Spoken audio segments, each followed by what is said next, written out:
गंगा किनारे में एक पेड़ तुलसी आहो तुलसी, तोके गंगा जल पटाइबो आहो तुलसी, तोके गंगा जल पटाइबो आहो तुलसी।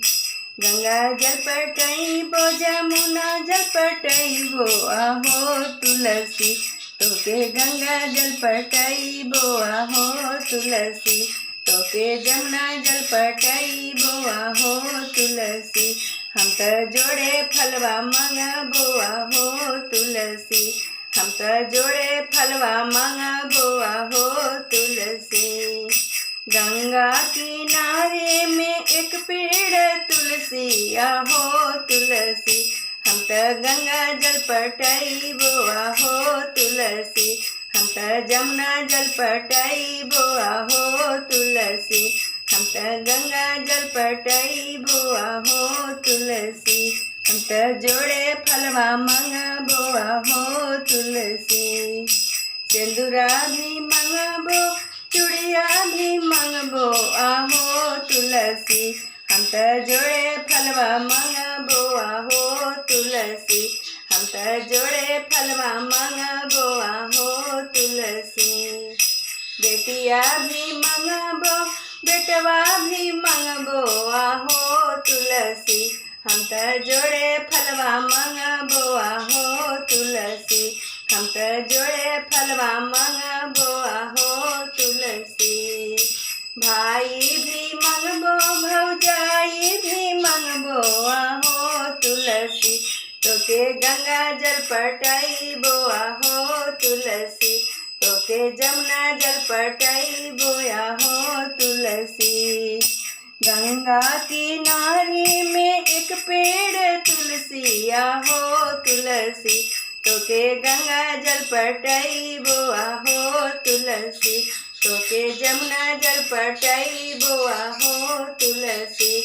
हम त जोड़ा फलवा मंगबो आहो तुलसी, हम त जोड़ा फलवा मंगबो आहो तुलसी।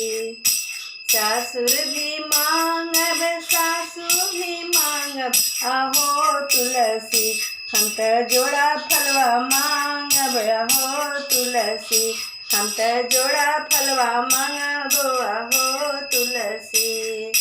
ननद भी मंगबो देवर भी मंगबो आहो तुलसी, हम त जोड़े फलवा मंगबो आहो तुलसी, हम त जोड़े फलवा मंगबो आहो तुलसी।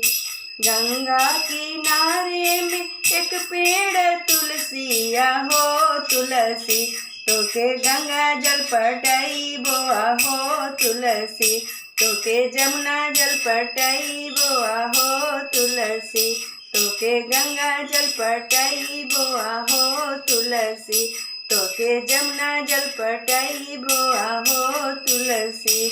हम त जोड़े फलवा मंगबो आहो तुलसी, हम त जोड़े फलवा मंगबो आहो तुलसी।